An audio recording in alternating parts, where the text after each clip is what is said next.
Caríssimos irmãos, amigos da doutrina espírita, nós pedimos que Jesus nos abençoe, nos encha de paz e de sabedoria, para que consigamos aprender com Ele, aprender com as suas palavras, com os seus ensinamentos.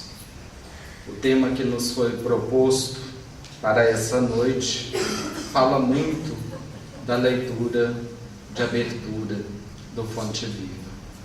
O tema foi os discípulos e apóstolos de Jesus. Aquele grupo que foi ser a primeira classe do mestre, do professor Jesus Cristo. Aquele grupo que foi aprender com Jesus para depois nos transmitir os seus ensinamentos.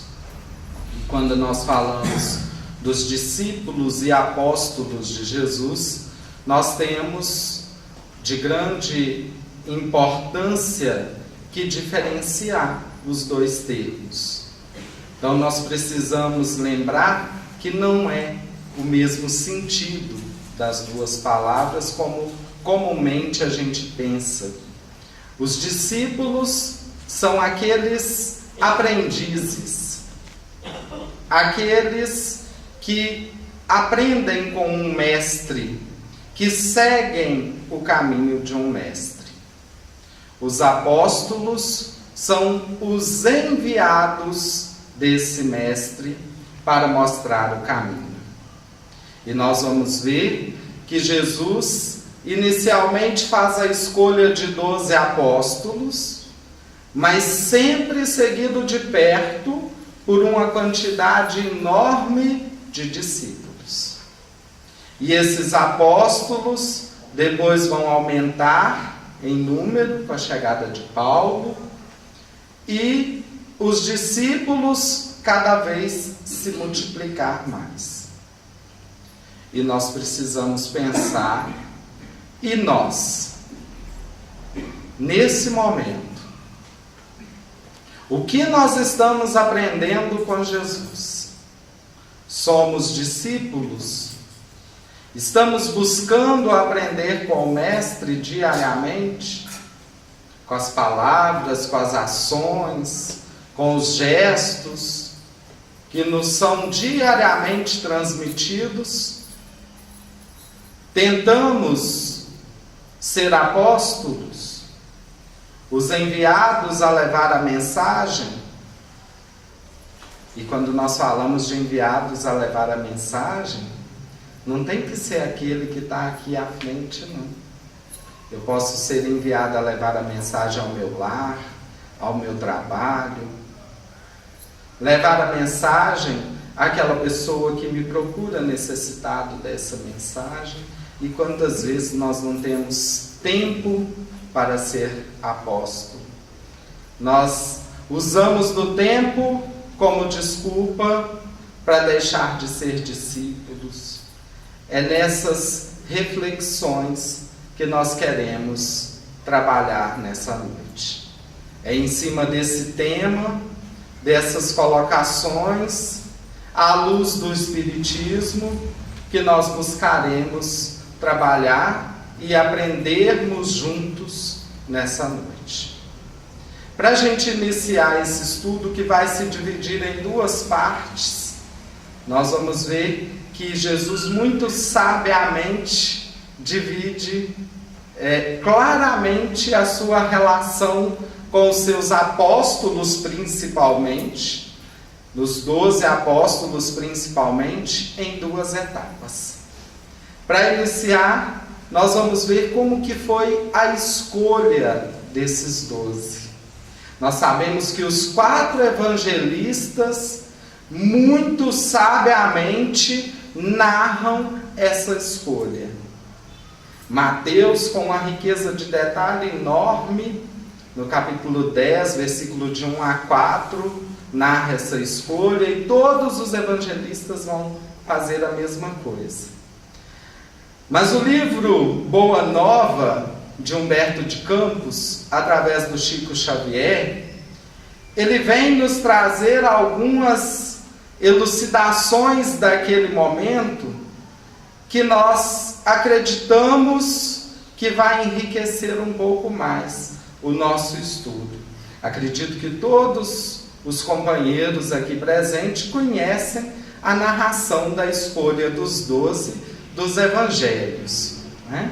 A diferença do livro Boa Nova é que ele traz alguns detalhes importantes para que nós comecemos a refletir sobre quem são esses 12 inicialmente escolhidos e por que eles foram escolhidos por Jesus. Então a passagem fala o seguinte: depois de uma das suas pregações no novo reino, chamou os 12 companheiros, que desde então seriam os intérpretes de suas ações e dos seus ensinos. Nós já podemos aqui fazer uma pausa, né? Não basta escutar, é necessário interpretar as ações de Jesus naquele novo reino. Porque nós sabemos que ele ensinou muito mais pelas ações do que pelas palavras. Então, essa era uma das missões dos 12. Eram eles os homens mais humildes e mais simples do lago de Genezaré. Não poderíamos esperar a escolha diferente vindo de Jesus. Pedro, André e Filipe eram filhos de Betsaida, de onde vinham igualmente Tiago e João, descendentes de Zebedeu.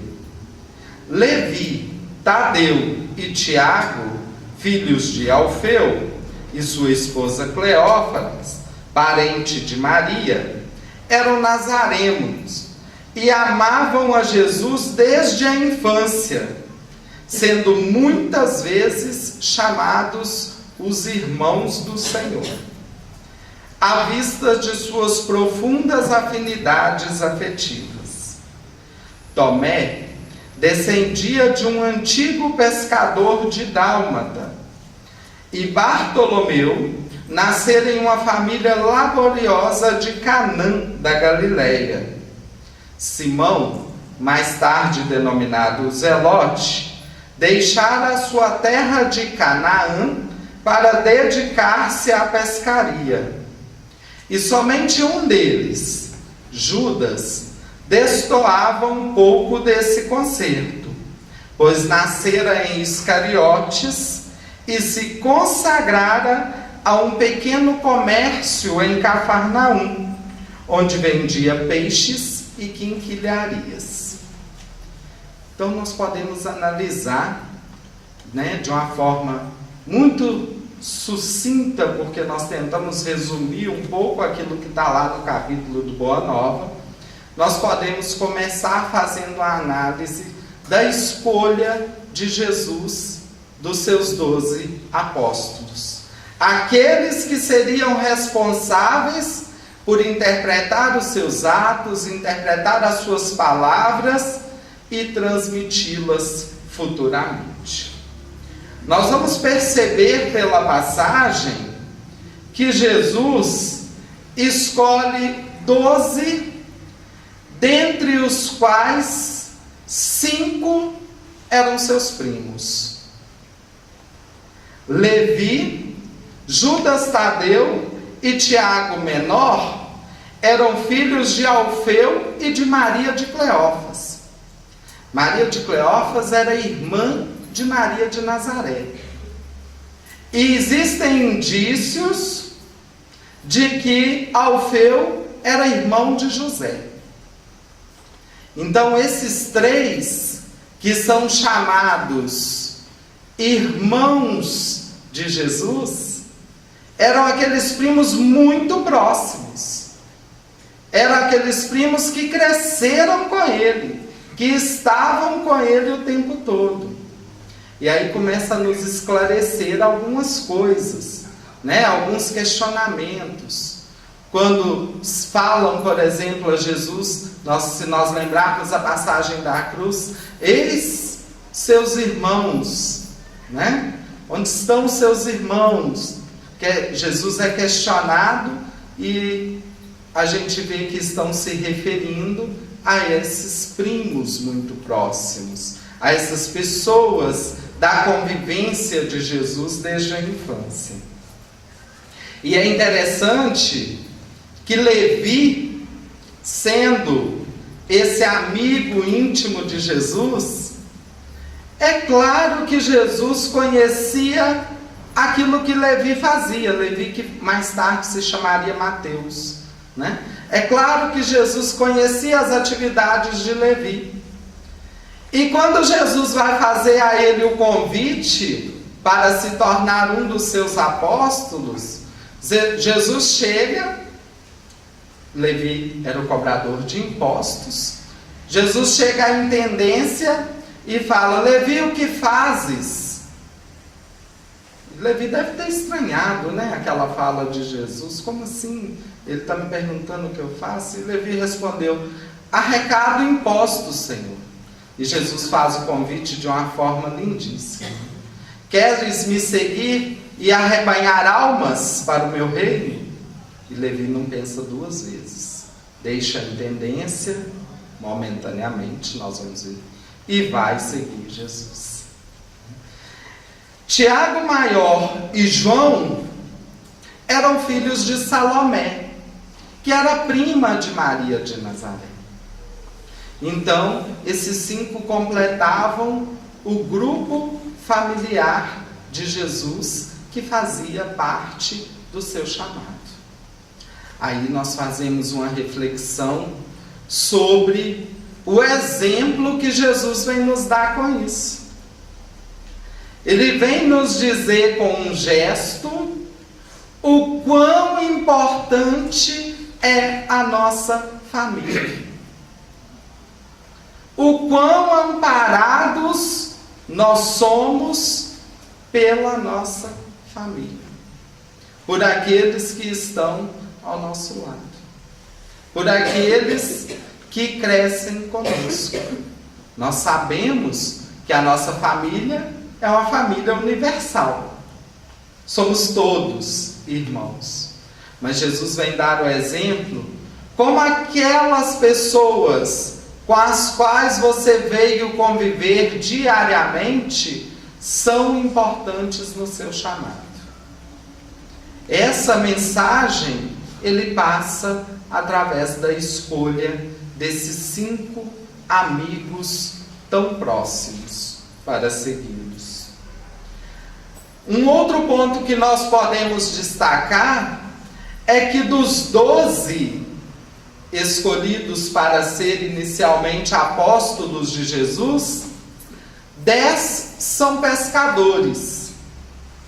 Isso significa homens simples, porque naquela época a pescaria, ser pescador, era uma atividade simples, das pessoas mais humildes.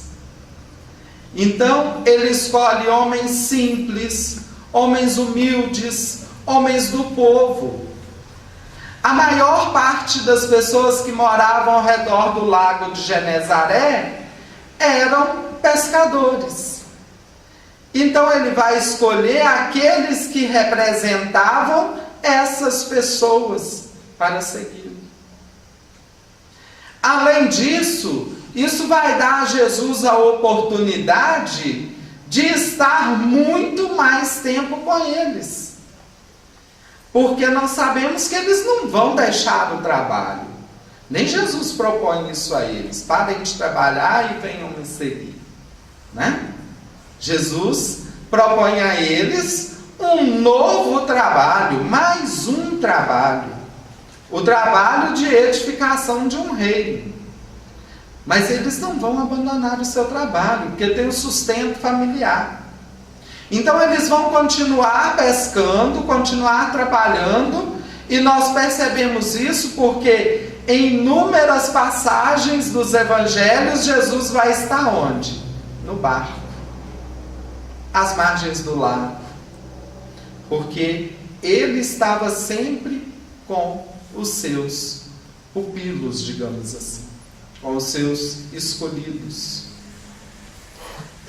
Além dos 10 pescadores, os outros 2, Mateus era o cobrador de impostos. Nós vamos ver que Mateus é um homem de uma cultura um pouco mais avançada, porque era um homem letrado, precisava assim ser para o serviço que ele desempenhava. E isso vai ser de uma importância grandiosa, porque Mateus vai ser o primeiro a escrever a vida de Jesus, os evangelhos, né? Porque a espiritualidade nos narra que ele começa a escrever os evangelhos ainda em companhia do Mestre. Ele começa, os outros 3 evangelhos foram escritos depois da passagem da cruz, né? Mateus começa a escrever os ensinamentos do Mestre ainda na sua companhia. Então Mateus foi escolhido, nenhuma das escolhas é por acaso, né? Nós vamos perceber isso ao longo do estudo. Mas Mateus foi escolhido com essa importância de alguém que tem o conhecimento, o domínio. E além dos 10 pescadores e de Mateus, nós vamos ver a figura de Judas, que era da cidade de Iscariotes, 11 galileus e 1 judeu. Judas era judeu, o único judeu dos 12. Judas, uma figura muito inteligente. Além de Mateus, ele era o outro letrado do grupo dos 12. Destoava dos demais porque era um comerciante, ou seja, tinha um certo status naquela sociedade, né? Era uma pessoa que tinha o seu comércio, então provavelmente, pelas condições históricas da época, tinha uma condição financeira um pouco melhor que as dos demais. E nós vamos perceber que Judas e Mateus vão também manter os seus empregos, manter o seu trabalho, e ao final do dia, quando os pescadores retornam, vão se unir ao grupo, vão se juntar ao grupo na casa de Pedro. E por que essas reuniões constantes? Por que estavam sempre tentando ficar juntos?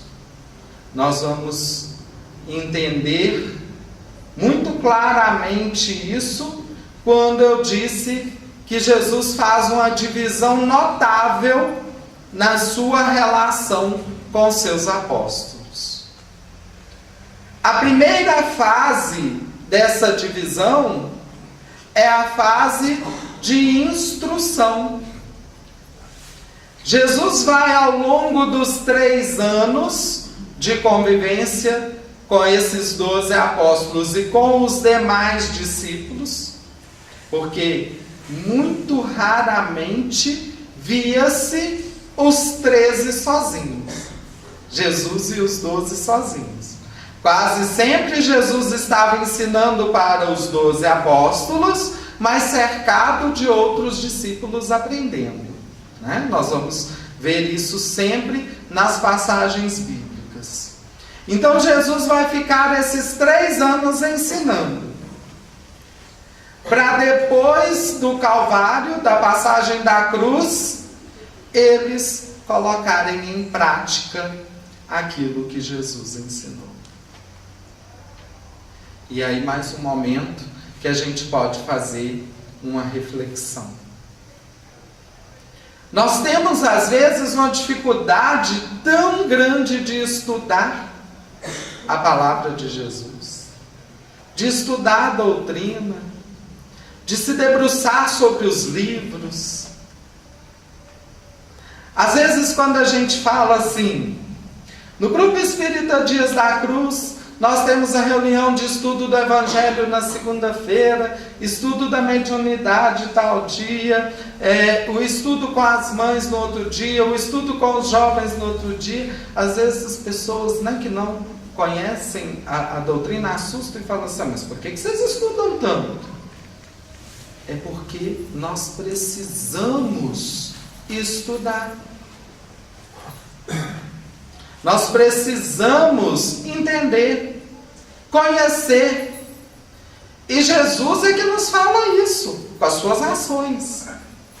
Primeiro, ele estudou, ensinou, proporcionou, deu oportunidade aos 12 para aprender. Depois, os enviou ao trabalho. Às vezes a gente se chateia, né? Porque chega aqui e fala assim: eu quero fazer o estudo no dia tal. E aí a Cíntia é muito gentil, ela vai falar assim: tá, nós vamos marcar, mas lê primeiro o livro dos Espíritos.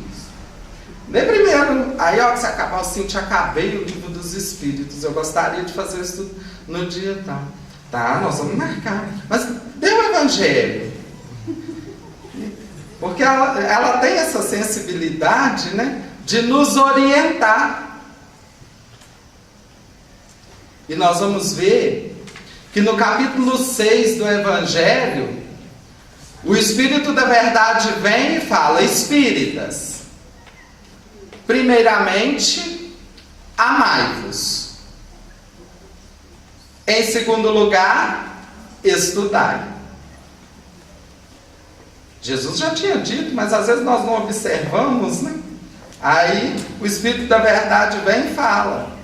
E quando ele fala espírita amai-vos, ele não está falando espírita amai os espíritas, não. Ele está relembrando aquele mandamento que Jesus também já tinha dito: amai-vos uns aos outros.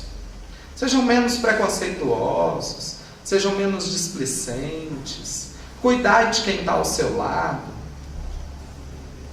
Honrai o vosso pai e a vossa mãe em todos os momentos, amparai-os nas dificuldades. É isso que ele está nos falando. E olha como que Jesus vai nos ensinar isso.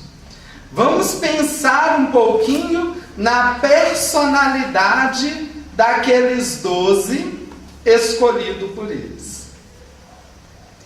São pessoas de uma índole, de uma moral indiscutível?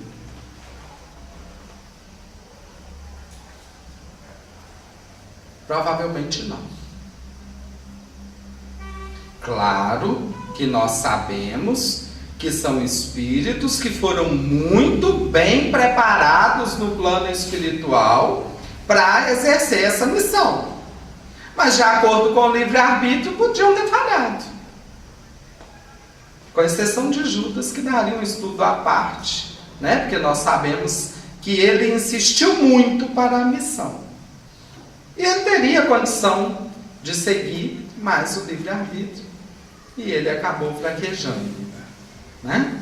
Mas nós vamos ver que são homens. Eu achei muito interessante alguns adjetivos que o Afonso Chagas, já esteve nessa casa conosco, num seminário, né, colocou para os 12 apóstolos. São homens intempestíveis, intolerantes. Nós vamos perceber isso muito claramente em Pedro. Ele arranca a espada e fere a orelha do soldado, né? São homens ambiciosos, não preciso falar, Judas mostra isso, né? São homens irritados.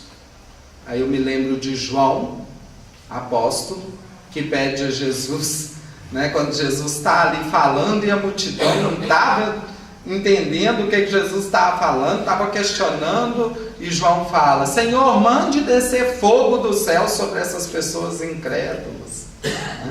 E então, são homens irritados, que às vezes não têm a paciência de entender a missão. Muitas vezes egoístas. Adjetivos pesados, né? Para esses 12 que nós vamos nos identificar. Eu, pelo menos, me identifico com todos, infelizmente, né? Nós vamos nos identificar muitas vezes.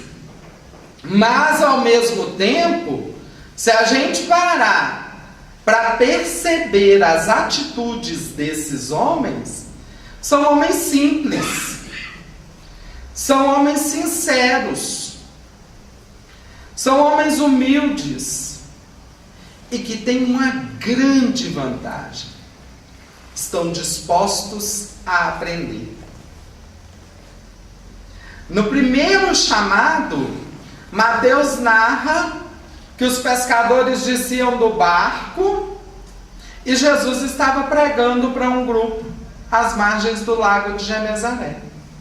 Pedro para de retirar as redes do barco, senta e fixa o olhar no Senhor.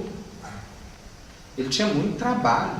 Ele estava chegando de um dia de trabalho, tinha que descarregar o barco, estava cansado, mas ele estava disposto a aprender. Ele parou para ouvir. E é por isso que naquele momento ele foi chamado. Quantas vezes nós não estamos dispostos a aprender?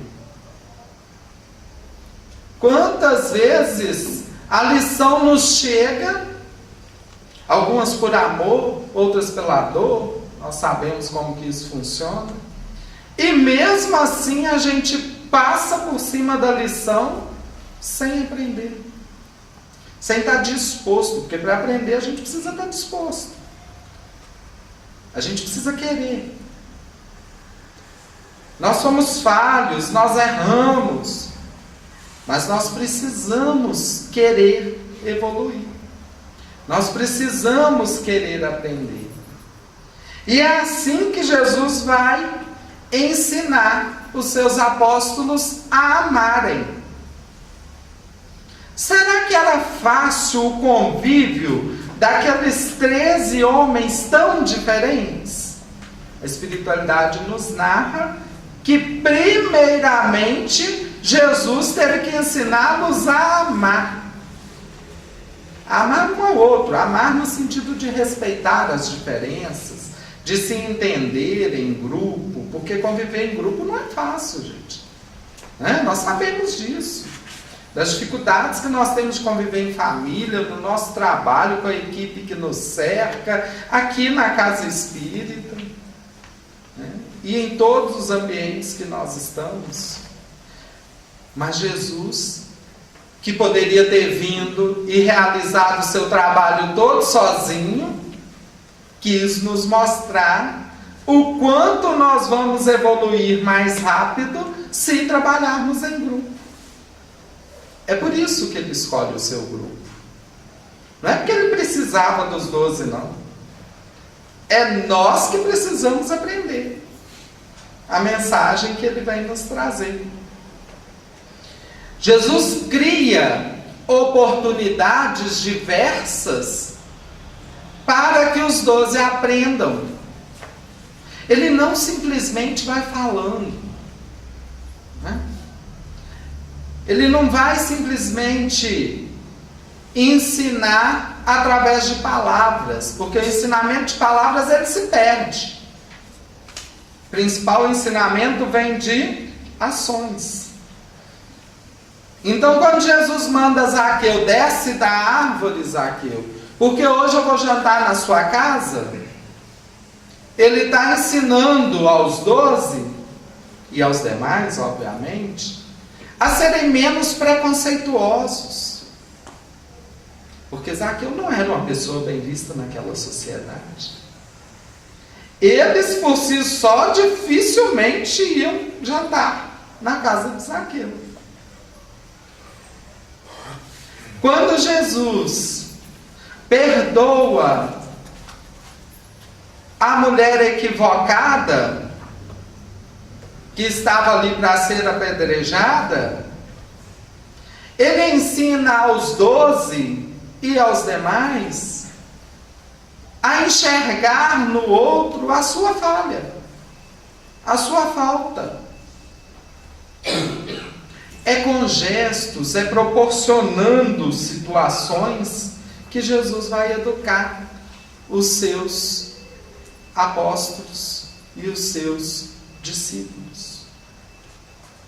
Quando Jesus fala com Pedro, vem Pedro, e caminha sobre as águas, ele está ensinando, vença o seu medo. Confie, tenha fé. Ele não disse em momento nenhum nada que ele não tenha feito. Esse é o grande segredo do Mestre. Em momento nenhum ensinou aquilo que ele não cumpria. Esse é o grande segredo de Jesus para nós. É esse o grande ensinamento que ele vem nos dar. Jesus não faz um apagão na mente daqueles 12. A partir de hoje, vocês vão esquecer tudo de errado que vocês fizeram para trás. Porque a partir de hoje é uma vida nova. Ele não faz isso, não. Ele dá a eles condições, proporciona condições, situações, ensinamentos, para que através do trabalho eles melhorem a sua conduta. Eles ganhem força. Eles criem uma nova situação. E é o próprio Jesus que diz, narrado lá em Lucas, vim para despertar os cativos, fazer enxergar os cegos, libertar os oprimidos e curar os quebrantados de coração. É isso que ele fez com aqueles 12, é isso que ele fez com os demais discípulos, é isso que ele quer fazer conosco, se nós estivermos dispostos a aprender. Aprender, instruir, trabalhar. Os 3 pilares que ele mostrou. Não dá para partir para o trabalho sem conhecimento. Eu não posso deixar a minha sala de aula e ir para um centro cirúrgico operar. Então não dá para partir para o trabalho sem conhecimento. Primeiro, amar. Depois, instruir. Por fim, trabalhar. Essa é a necessidade que nós temos. O mais bonito dessa escolha, na minha humilde opinião, é o que Jesus ofereceu para eles. Porque Jesus faz o convite aos 12 e eles de imediato aceitam. Não titubeiam em momento nenhum, eu vou pensar, depois eu respondo. Não. De prontidão, eles aceitam. E o que Jesus oferecia em troca? Um reino. Mas não era um reino com coroa, não era um reino com riqueza, não era um reino que proporcionaria status a eles. Era um reino que eles nem sequer entendiam naquele primeiro momento, que eles só iriam entender depois. Mas eles confiam na palavra do Mestre e resolvem seguir. Nós vamos ver que ainda nessa primeira parte da instrução, Jesus faz 6 alertas para eles. No primeiro alerta ele fala: vos envio como ovelhas no meio dos lobos. E depois ele fala: recomendo simplicidade e prudência. Sereis entregues nos tribunais. Vocês imaginam o medo que eles sentiram? Devem ter sentido, né? Lá no primeiro, vos envio como ovelha no meio de lobos. A maioria de nós, metade desse auditório já tinha saído correndo, eu junto. Porque não é fácil. E ele ainda vai falar: evitai os templos suntuosos, porque lá não há nada de Deus. Uma bela reflexão para a nossa atual realidade. O Espírito amoroso de meu Pai é quem falará em vós. É muito importante a gente pensar isso. Porque quando nós estamos aqui na frente, Jamir disse isso semana passada com uma serenidade muito grande, nós estamos falando muito para nós mesmos, né? Porque a gente sabe das nossas limitações, mas não somos nós quem estamos falando. Nós estamos aprendendo junto aquilo que o Pai vem nos trazer.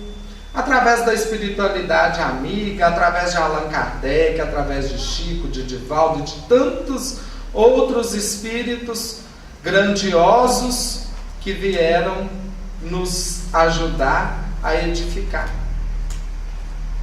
o nosso caminho. E essa é uma das recomendações de Jesus aos discípulos, aos apóstolos. E por fim, ele disse: dai de graça o que de graça vos é concedido. A bênção que me é concedida, eu não pago por ela. Por que cobrar para abençoar? É uma reflexão que nós precisamos fazer diariamente. Vou repetir os 6 alertas. Vos enviam como ovelhas no meio dos lobos, indicando: não tem trabalho fácil. Se fosse fácil, para ser fácil, não seria aqui, nesse planeta que nós estamos. Recomendo simplicidade e prudência. E é nas coisas mais simples, é no trânsito.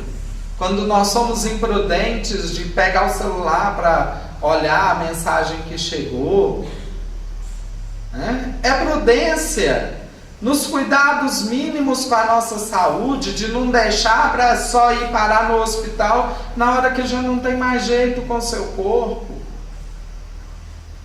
É prudência na alimentação, que nós ainda somos tão deseducados, deselegantes na nossa alimentação. É prudência em todos os sentidos que Jesus vem nos recomendar. Simplicidade, como a daqueles que foram escolhidos por Ele.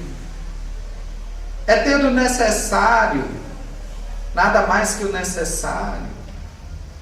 Não estamos falando de viver em desconforto, não. Ninguém está falando isso. Mas de não ajuntar bens que a traça corrói. Né? É disso que nós estamos falando. Sereis entregues nos tribunais, porque nós vamos ser julgados sempre.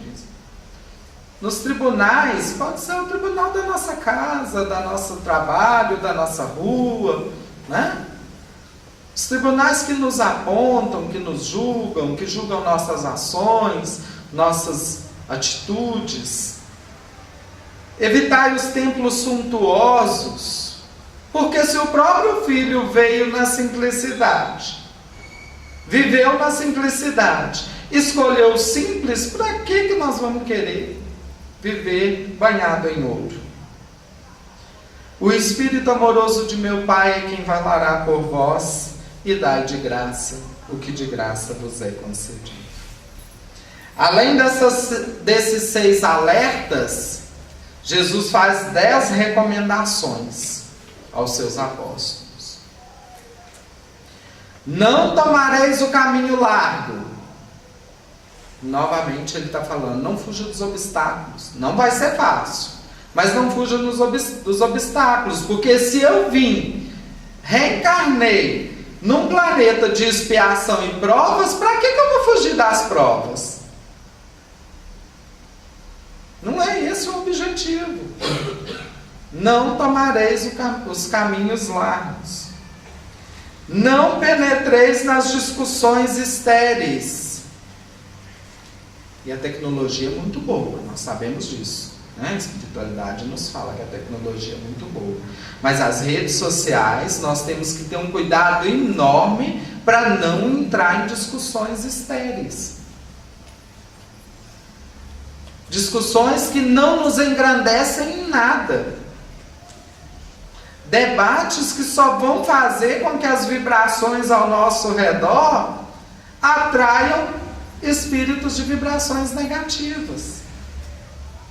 Então nós temos que pensar nessa recomendação de Jesus em relação às discussões.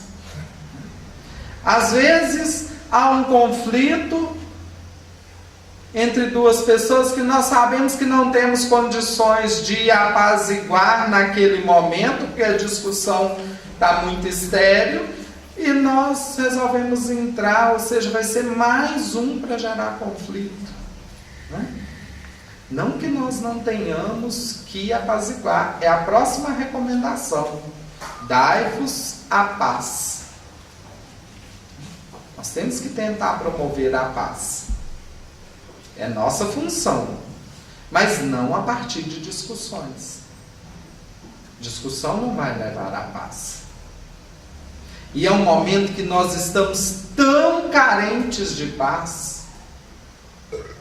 Nós estamos aí prestes a ver uma guerra se traçar entre essas grandes potências.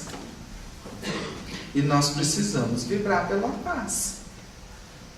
É nossa função. A espiritualidade está fazendo a parte dela, como vem fazendo há muitos anos. Mas e nós? E a nossa parte?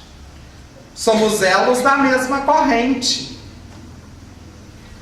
Se um dos elos enfraquecer, a corrente se rompe. As nossas orações e vibrações têm que ser pela paz. É recomendação de Jesus. Ide em busca das ovelhas perdidas. O resgate necessário. Porque os nossos companheiros do nosso lar, do nosso trabalho, da casa espírita,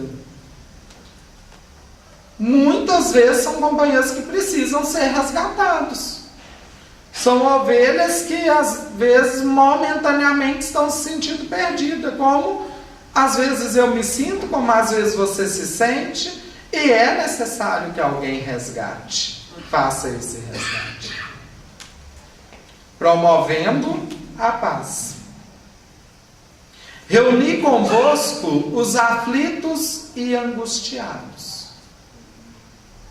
É uma recomendação que já vinha sendo feita anteriormente, quando Jesus fala: há mais vantagem em penetrar em um lar que vivencia o luto do que em um lar em festa. Porque os aflitos precisam de amparo, precisam do apoio espiritual. Tem uma das recomendações que é interessante, que Jesus fala: não saudeis ninguém pelo caminho. E quando a gente lê só essa frase, dá uma impressão assim, mas que falta de educação, né? Não saudeis ninguém pelo caminho. Mas o que ele vem, mais uma vez em metáfora, nos falar é: siga, avante, não pare, não fique estacionado no ponto onde você chegou. Você chegou nesse planeta num ponto. Não fica parado aí. Siga, prossiga, vá adiante. Né? É isso. É essa mensagem que ele quer nos dizer. Quando entrares numa casa, comei e bebei o que nela tiver. Simplicidade novamente. Novamente, o que nela tiver. Ou seja, o necessário. Mais uma vez é a recomendação. Abrace para si aquilo que for necessário. Quando não fores bem acolhidos, sacudi a poeira dos vossos pés.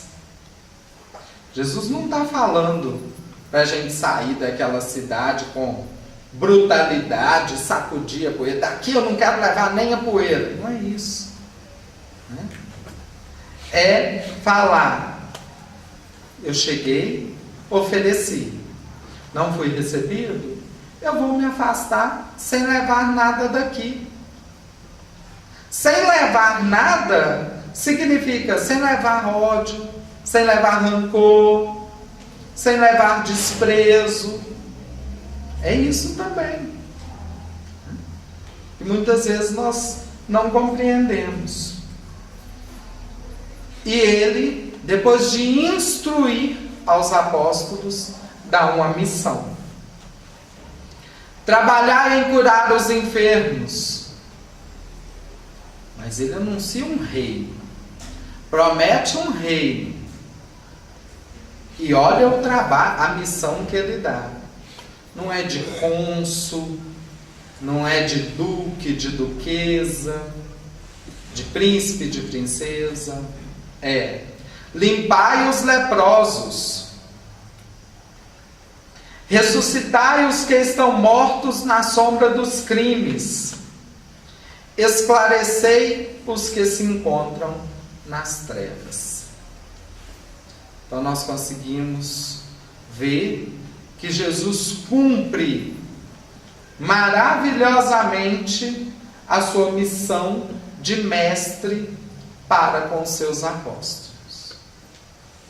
E então, passado a crucificação, os encontros de Jesus com eles naquelas 40 noites, é chegado o momento de pôr em prática aquilo que Jesus havia ensinado.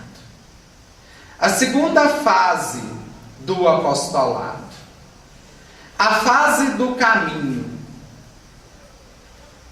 A construção da casa do caminho por Pedro, outros discípulos, várias mulheres que seguiam Jesus, inicia o processo de colocar em prática aquilo que Jesus havia ensinado. Então nós vamos ver que, como bons estudantes, eles não se limitaram a reter o conhecimento. Eles aprenderam com o mestre, colocaram em prática e vão distribuir o conhecimento. É nessa fase que a quantidade de discípulos de Jesus aumenta exponencialmente. Depois que Jesus já não estava entre aspas, mas entre eles, em matéria visível, ali entre eles. É a fase onde eles conseguem, por gestos, por ações, por atos concretos, colocar em prática aquilo que tinham aprendido com o mestre. Jesus falou: trabalhai em curar os enfermos, limpai os leprosos, divulgai o reino de Deus. E nós vemos em Paulo e Estevão a seguinte frase: fundada por Pedro e outros discípulos, entre eles muitas mulheres, na casa do caminho, de todas as partes chegavam homens esfarrapados, mulheres leprosas, enfermos, escravos, os quais passavam pelo processo de purificação do corpo e esclarecimento da verdade que liberta. É o processo de aprendizagem sendo realmente aprendizagem, porque só se aprende quando consegue colocar em prática o que se aprendeu. Enquanto nós não conseguimos colocar em prática, nós não aprendemos, nós estamos em processo de aprendizagem. Estamos caminhando no processo de aprender. E nós, hoje, como discípulos, uma reflexão para cada um de nós. Nós sabemos lidar com as nossas dores? Aqueles apóstolos aprenderam a lidar com o medo, com a ignorância, com tudo aquilo que eles traziam. E nós, sabemos lidar com as nossas dores? Estamos reescrevendo as nossas histórias? Porque essa é a nossa missão. Eu não vou conseguir apagar o passado, o que eu fui no passado, seja no passado de outras vidas, seja no passado dessa vida mesmo. Mas eu posso começar a escrever uma nova história, diariamente. Jesus não perguntou a nenhum dos 12 sobre o passado, até porque alguns ele já conhecia. E sabia que o passado deles não era um passado de um espírito angelical. Mas ele sabia que eles estavam dispostos a se renovar dali para frente. Os nossos propósitos que nós fazemos de mudança são cumpridos? Porque diariamente a gente propõe, né? Hoje eu vou ser mais paciente. Hoje eu vou exercitar a paciência. E o dia que a gente se propõe a isso é o dia que ela vai ser realmente exercitada, né? A gente sabe disso. E nós estamos conseguindo cumprir os nossos propósitos? Hoje eu vou ser menos displicente. Nós conseguimos, naquele dia, cumprir isso? Qual é a possibilidade? O que eu me possibilito em termos de ações para concretizar aquilo que eu estou me propondo? Porque Jesus possibilitava aos apóstolos. Nós falamos aqui alguns exemplos, algumas situações que ele gerou e possibilitou aos apóstolos. Será que eu estou me proporcionando essas condições favoráveis para que eu seja menos preconceituoso? As condições favoráveis para que eu seja menos egoísta? Será que eu estou me proporcionando as condições favoráveis para que eu seja menos ambicioso? São essas as reflexões que nós temos que fazer. No Evangelho, segundo o Espiritismo, Santo Agostinho nos fala da necessidade que nós temos de fazer essa reflexão diariamente das nossas atitudes. Do que eu me proporcionei hoje? E então, nós podemos concluir pensando: quão importante foi Jesus apresentar-nos essa doutrina de amor. Quão importante foi as bases serem solidificadas nas ações de um mestre. Porque discípulos, vários têm. Sócrates tem discípulos, Platão tem discípulos. Mas apóstolos, mensageiros, enviados, nós não vamos encontrar com outro. Jesus solidificou. Os espíritos cumpriram o seu papel de aprendizes e colocaram em prática através dos apóstolos.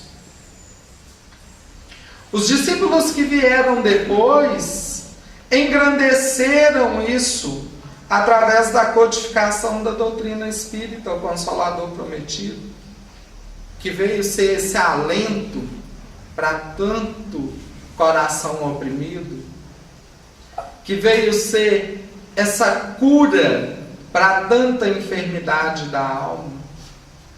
E nós? O que nós temos feito? Nós estamos ajudando a manter a casa do caminho viva? Quantas casas do caminho estão no nosso caminho? Nós temos o privilégio de estar dentro de uma delas.